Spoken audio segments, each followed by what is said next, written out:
Welcome to Kharche Ka Funda with me, Anil Saigal. On this show, we'll talk about the fundamentals of spending wisely. We have with us today Samrat. Hi, Samrat. Hi. Samrat, tell us a little about yourself. What do you do? Where do you live?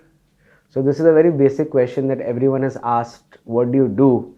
So we always think that a person needs to ask, what do you do in terms of a profession, as almost as if that's the identity of the human being. Yeah, that's what we tend to do. We identify people with what do you do? I'm a doctor, I'm an engineer, I'm a lawyer. Yeah. So by profession, I run a restaurant which has been operating for almost 10 years now. It's a Mexican restaurant in Bombay itself.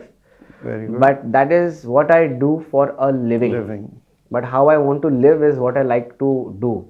So I think all of us, we're still trying to figure that part out. What do you do? Yes. So the question, big question, you know how I have answered that question most of the time. Yes. I live a life. Yeah. So let's hear, what do you do? No philosophy and no kind of religion focuses on being happy as per your income. Then why are we so focused on that? And you see, there are a lot of people who do believe in philosophies, who do pray religiously.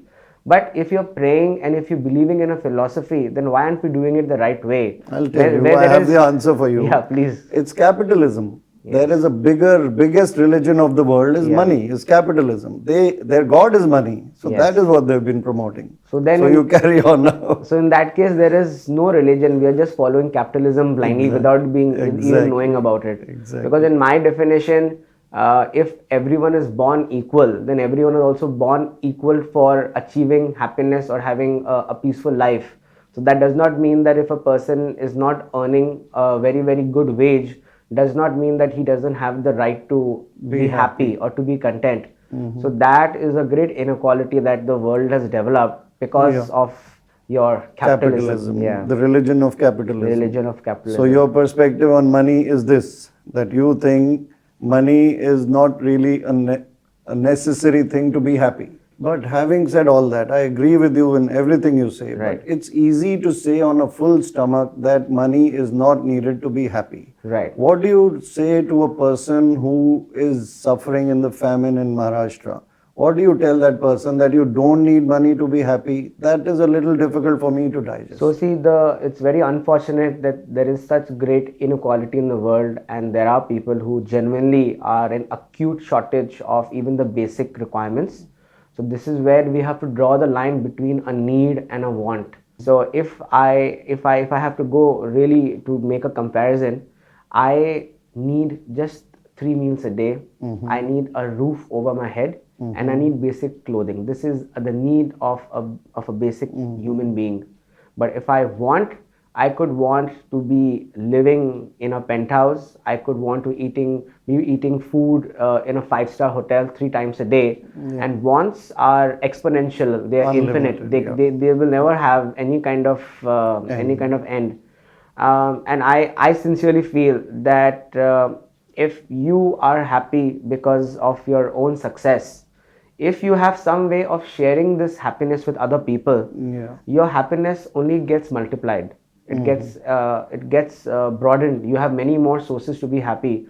So where there is inequality, it's the guys at the top who are supposedly very happy. They should be happy and sort of balancing things out. And we talk a lot about how dirty our country is, how uneducated the people are, how uncivilized they are. So my question to anyone is that if you are going to be complaining about something, you also should have the recommendations or the suggestions to make that happen, to make this place better.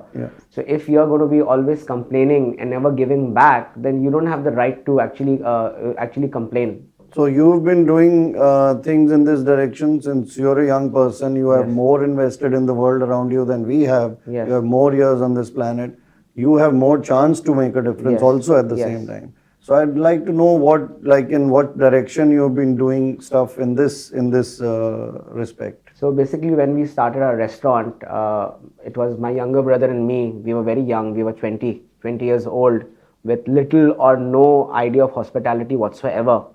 But we felt that if the hospitality industry or the people, they gave us a chance to do something on our own, we felt the only way to reciprocate was to get people into our management that also needed a push.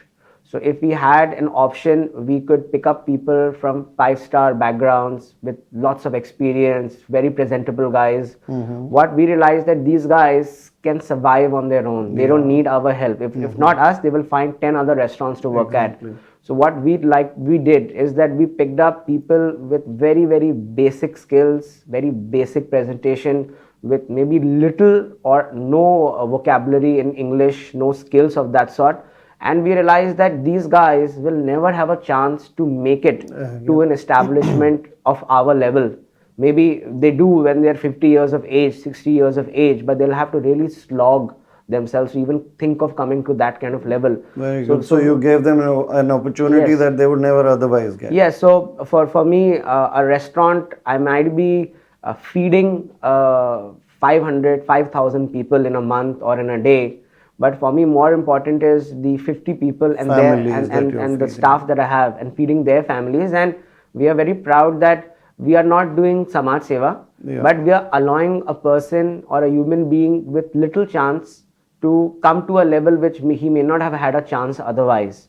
So we are not doing charity that, you know what, this is money, take it. We are making the person feel respected, that yes, he is eligible to earn this. But we gave them the push, we trained them thoroughly, we gave them all the blood and sweat that we could offer. And now, because they were given a chance, they also reciprocate in the same way. So whether it is the success of the staff or the restaurant, it is, for me, it is the byproduct of a hard work. That is money actually. Money is a byproduct of hard work. Excellent. So you've shared not just your money, you've shared your opportunity also with the staff, with the team that you carry. That's an excellent approach to money. Yeah. But how about spending? Like spending some. Now what the problem arising with the world is, जिससे भी बात करो, right, खर्चे का बड़ा problem है, खर्चे की बड़ी problem है. That's the reason we started with the show. Correct. So that part, खर्चा, once you're done, once your stomach is full, once your bank is full, are you allowed to splurge a little, or are you should focus on building society and spreading your money and sharing it with people? Do you believe in like partial of both, or do you believe only in the serious part? I want to know a little more about that. So as far as expenditure is concerned, I'm also prey to the same, is that we have a social norm as to what expenditure gives you happiness. So let's say I spent 10,000 rupees for a single meal at a 5-star restaurant because everyone else does it and it's supposed to be a very cool thing. It gets you happy and everything. But my experience tells me that I have enjoyed a 100 rupee meal at a roadside dhaba far more than the 10,000 rupee meal. So I would urge people to think on their own, to be smart enough to realize where they need to spend money, where they need to have expenditure. Expenditure on what you really like doing is acceptable. Don't be told what will make you happy. You determine what will make you happy, and don't look at the price tag. Sometimes it can come for free. Like standing at the beach and looking at the ocean is the best view you can. You cannot build that with $1 billion, and it's given to you for free. So there I agree with you wholly, and I always enjoy that view, that $1 billion view that I have for free, that no billionaire can buy. So there I agree with you completely. You've hit the nail on the head. Thank you. I'm falling in love with you. Thank you. So you tell me now, how do you want to conclude this discussion on money and on expenditure? Give us a takeaway. Okay, so my take is, let's take a step back. Let's breathe. Let's just take an understanding right now. Everyone should ask themselves right now, am I happy? You can lie to everyone, but you can't lie to yourself. If you get an answer yes, then you must be one of the luckiest people in the world, that you're really happy. But if you're really not happy, then all your efforts so far have just been futile and you're just following the herd mentality. So I would rather say that even if you have to walk in a direction alone, you walk in that direction than in the wrong direction with a herd. With a herd, because you will end up getting nowhere.